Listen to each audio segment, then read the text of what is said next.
Hey YouTube, I'm Lucky, and in today's video, I'm going to show you how to do optimal boss damage to the new raid boss, the Deepstone Crypt final boss, Taniks. And when I say optimal, I mean optimal. With the strat that I'm utilizing here, you can actually do individually between 2 to 3 million damage and easily beat this encounter. So the first thing I'm going to cover is team composition. You want one Warlock with the exotic boots, the Lunafaction boots. You want one Titan, the exotic doesn't matter for the Titan, and then 4 Hunters with Celestial Nighthawk. And then as far as weapons go, everyone uses the exotic Anarchy, except one person is going to be using the Divinity. And then as far as legendary weapons go, the best legendary weapon you could possibly use in the energy slot is first in, last out, so we'll start our build off there. We definitely want to have auto-loading holster, assault mag, and Vorpal. This is a legendary shotgun that you could have gotten last season from farming out those Umbral Engrams that dropped like absolutely crazy. And then for the kinetic slot, I'm actually using the Heritage shotgun, which is the new slug shotgun that has auto-loading. And of course, we're putting boss spec on any and all weapons. If you don't have those exact weapons that I talked about, most of you will probably have a first in, last out, considering if you played last season at all, you'll probably have a first in, last out.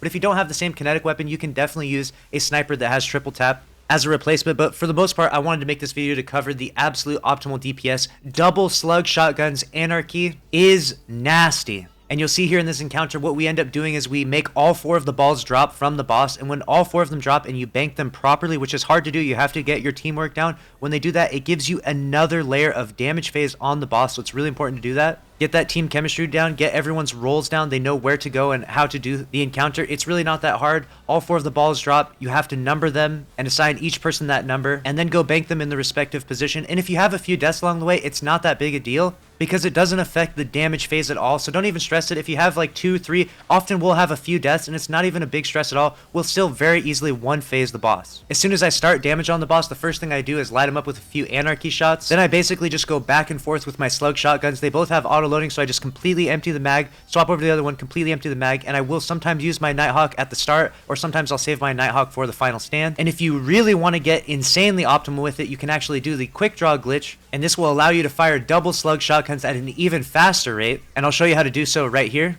Alright, so what I'm going to demonstrate here is the quick draw glitch and how to fire 2 slug shotguns at a faster than intended rate. So first thing I'll demonstrate is this is how fast you can fire them when you fire them just back to back. This is like normal if you were to swap from one to the other.